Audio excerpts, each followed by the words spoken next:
Corona patient की oxygen की कमी होने की वजह से कोरोना पेशेंट को ऑक्सीजन सिलेंडर लगाने होते हैं। ऑक्सीजन कंस्ट्रक्टर कितने मददगार होते हैं, कब, क्यों और किस डिवाइस का आप उपयोग कर सकते हैं कोरोना पेशेंट के लिए ऑक्सीजन कंस्ट्रक्टर की, ये कंप्लीट जितने भी आपके मन में कोई क्वेश्चन है वो सब चीज़ें आज के इस टॉपिक में कवर हो जाएंगी। आप बहुत ईजी प्रकार से आप समझ पाएंगे कि किस प्रकार से आप ऑक्सीजन कंस्ट्रक्टर कितने मददगार हो सकते हैं, कितनी सहायता आपको मिलेगी, आपको कब लगाना है, क्यों लगाना है, कैसे लगाना है और कौन सी डिवाइस आपको परचेज करनी है, कौन सी कारगर सिद्ध होगी। मार्केट में अभी ऑक्सीजन की कमी है और हर एक हॉस्पिटल में ऑक्सीजन सिलेंडर अवेलेबल नहीं हो पा रहे हैं। कोरोना महामारी की इस त्रासदी के कारण हर जगह बेड फुल है, कहीं भी हॉस्पिटल में बेड नहीं मिल पा रहे हैं और ऐसा अनुमान है कि आने वाले समय में जो कोरोना की तीसरी लहर आएगी उससे बच्चे भी बहुत ज़्यादा प्रभावित होंगे। इसलिए आप कोरोना से रिलेटेड हर एक चीज से अवेयर रहें और कभी भी बिल्कुल भी लापरवाही नहीं करें। अपने शरीर की इम्यूनिटी पावर आप स्ट्रॉन्ग रखें। ऐसे ही टॉपिक नियमित रूप से मैं आप लोगों के साथ लेकर आता रहता हूं। आप बिल्कुल हर एक टॉपिक को देखिएगा, हर एक जो सूचना है, हर एक उपाय जो है, ये आप जरूर यहां से आप सीख सकते हैं, देख सकते हैं।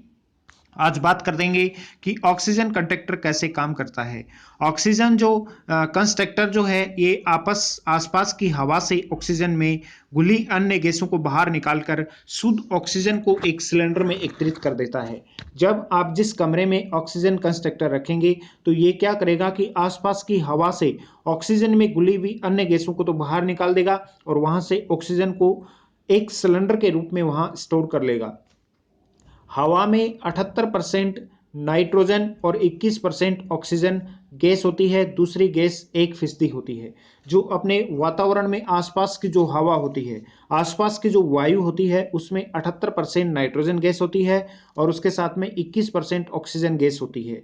अब ये ऑक्सीजन कंस्ट्रक्टर क्या करता है कि अपने आसपास की जो ऑक्सीजन है, शुद्ध ऑक्सीजन को तो स्टोर कर लेता है सिलेंडर में और अशुद्ध जो अन्य गैसें हैं इनको बाहर निकाल देता है और इसी ऑक्सीजन का उपयोग मरीज जो है ये ऑक्सीजन के लेवल को बढ़ाने के लिए कर सकते हैं।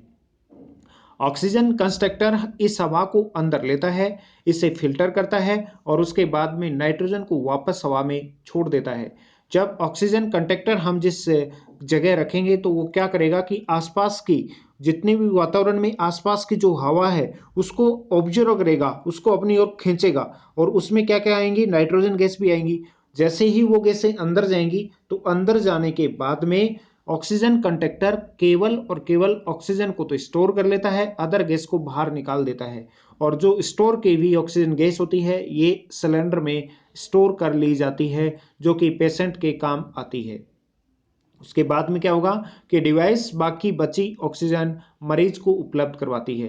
कंस्ट्रक्टर में भी ऑक्सीजन मास्क या नेजल ट्यूब के जरिए दी जाती है। ऑक्सीजन नेजल ट्यूब के जरिए ही इसमें दी जाती है। अब हम बात करेंगे कि होम यूनिट डिवाइस कौन सी बेहतर है। ऑक्सीजन कंडक्टर डिवाइस दो तरह की होती हैं। आपको ये याद होना चाहिए, आपको पता होना चाहिए इस बात का कि आखिरकार ऑक्सीजन कंडक्टर जो कि आज मार्केट में हर जगह अवेलेबल नहीं है, जिसकी डिमांड बहुत ज़्यादा बढ़ रही है।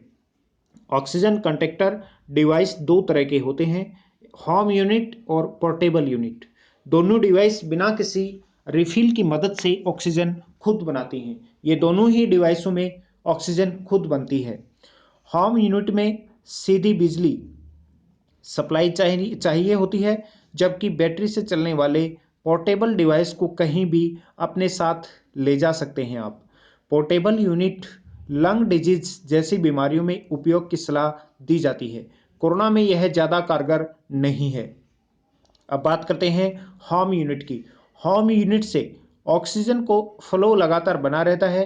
कोरोना संक्रमित मरीजों के लिए यह मददगार सिद्ध होती है। होम यूनिट के बजाय पोर्टेबल यूनिट तिगुनी कीमत पर बाजार में मिलती है। यानी कि कहने की बात यह है कि आप ये पोर्टेबल भी होता है और होम यूनिट भी होता है। पोर्टेबल का मतलब आप इसको दूसरी जगह कहीं ले जा सकते हैं, कहीं स्टैंड कर सकते हैं, रख सकते हैं। ज़रूरत से ज़्यादा कैपेसिटी होनी चाहिए इसकी। सीडीसी की गाइडलाइन के अनुसार कंस्ट्रक्टर की कैपेसिटी मरीज की ज़रूरत से ज़्यादा होनी चाहिए।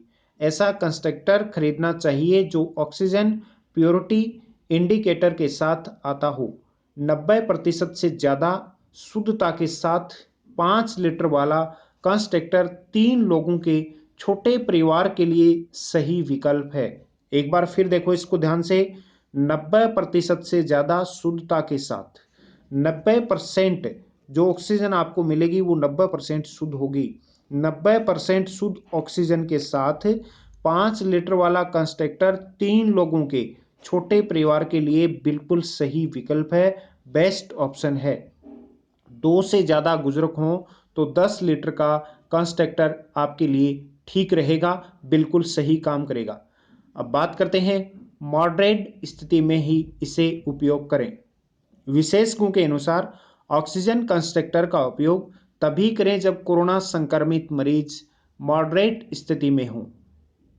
पुणे के बीजे मेडिकल कॉलेज में एनेस्थीसिया विभाग की प्रमुख प्रोफेसर संयोगित नाइक मैडम ने बताया है कि एक रिपोर्ट में उन्होंने कहा था कि अगर मरीज का ऑक्सीजन लेवल बहुत कम गिरा हो तो ही इसका उपयोग कारगर होगा। ऑक्सीजन सेचुरल लेवल 90 से 94 है तो ही आप कंस्ट्रक्टर का इस्तेमाल कर सकते हैं। दोस्तों, वायरस महामारी की दूसरी लहर से मचे कोहराम के बीच ऑक्सीजन का संकट जो है ये लगातार गहराता जा रहा है। अस्पतालों में बेड नहीं मिल रहे हैं तो घर में आइसोलेट गंभीर संक्रमित मरीजों को भी ऑक्सीजन सिलेंडर नहीं मिल पा रहे हैं। इस बीच ऑक्सीजन कंस्ट्रक्टर थोड़ी राहत दे सकते हैं।